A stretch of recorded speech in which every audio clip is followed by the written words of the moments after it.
Hello, good morning. আমি ময়না। আজকের দিনটা শুরু হয়েছে খুব সুন্দরভাবে।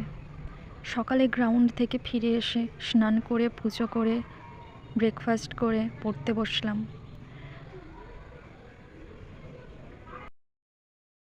আমার তো খুব পছন্দের এভাবে টাইম শিডিউল মেনে একটা দিন পার করা।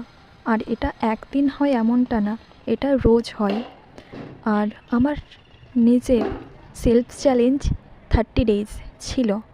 ওটা আমি কমপ্লিট করতে এখনও চলছে, কিন্তু রেগুলার বেসিক ভিডিও বানানো বা সেগুলোকে আপলোড করা এগুলো হয়ে ওঠে না। যাই হোক, আজকে আমি চলে গেছিলাম মন্দিরে।